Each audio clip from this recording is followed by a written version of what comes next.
Hello, this is Ignite Studios here. We got Sharing with the Better Business Bureau. And I have one of my, how do I say this? I guess I'm not a favorism because I'm not supposed to be in politics, but I love this guy.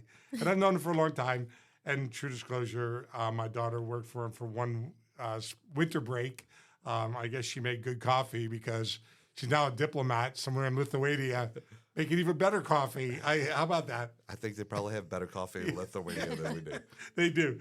So, Ryan, I would love you to introduce yourself and talk about how long you've been a senator. So, Ryan McDougle, live in Hanover.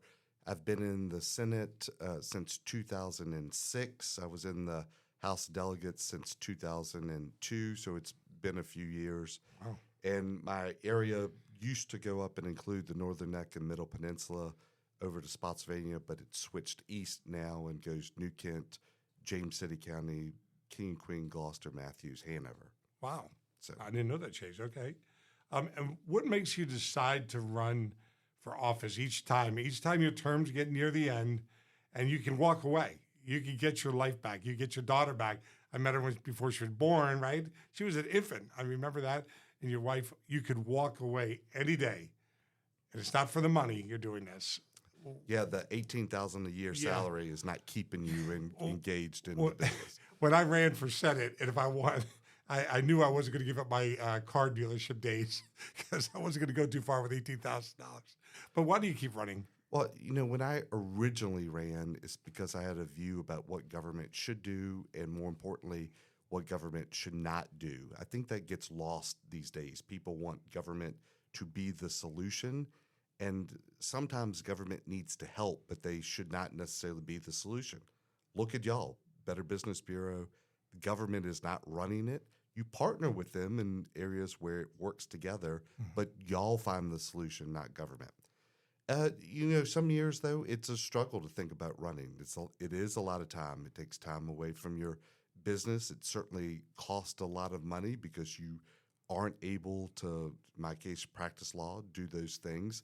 So it becomes personally expensive, and it's expensive more in the time direction. So trying to balance those things are challenging. But at the same time, when you go through our legislative sessions, and in Virginia, we're still citizen legislature, we have most of us have real jobs that we go back to and feel the impact, positive and negative, of the bills that pass and don't pass. That impact of what you're able to get done is what brings you back. But it can be a challenge. We'll let Crystal and Evie might be thinking of one question they want to ask, but I'll ask you, one more, you guys think. Don't forget we're on the camera. So I love being on YouTube. Where are we going to get good candidates? I mean, I will tell you, when I give people advice, I went to Sorensen, and then I never thought I was going to run. I ran. And I always tell people it's the most, I've had a lot of losses in my life. The worst loss I ever had was losing that race. And I don't know why. It took me 6 months. I mean, I needed a shrink probably. And my wife tried to help me along. My daughter tried to help me along. But it was depressing. And it was more because I raised money and I felt like I took the money and I didn't win, right? And people that donate to candidates, they understand the chances that you're going to win, you're not going to win. But when you're the person, it ate me alive. It really did. But where are we going to start to find great candidates in the future? Or where have we been finding them? What could we do better, Well, I don't think being in politics or being elected is different than any microcosm of the community. It's in business, it's in churches, it's in organizations. You have people that are in the role because they want to impact a specific issue, and so they're single issue focused. You have people that view it more like I do, where you're trying to put a overarching view about government into place. And you have some people who run because they like the thought of being called whatever the elected title is. And you see some of those. Live for that pin. But that's not different than any other aspect of our community, whether it's Little League or anything else. So as we're looking at candidates, trying to find those that are demonstrating through the rest of what they do in life that they want to make that difference and have that positive impact, and then certainly the views that you espouse in your area, those are important. But I do think it's really important to have some experience along the way of dealing with things in the community. Mm-hmm. You know, growing up, my mom was a school teacher. My dad was a state employee. We all had part-time jobs outside of that. So worked in my mom's business then, plant business, which became her full-time. We farmed. Every day we were doing something else. And I watched the struggles of them going through the struggles of teaching, the struggles of being a state employee, the struggles of starting a business. And those impacted me along the way and certainly framed a number of my views as I went forward. And then I was fortunate enough to be able to practice law and prosecute, defend, do other types of cases as well. And you got to see a lot of different things in that. The impact crime had on people. Y'all deal with a lot of people scamming. That's considered more of a white collar or a nonviolent offense. But it can have a tremendous impact on somebody's life and their view of the rest of society. Right. Make them isolated and impact them more than if something happened in a different way. And you look at those things, and it definitely impacts how you vote on different areas. Good. Is there any topics, Evie or Crystal, that you think need to be addressed? Actually, Barry, you know how I am about time, and the senator's out of time.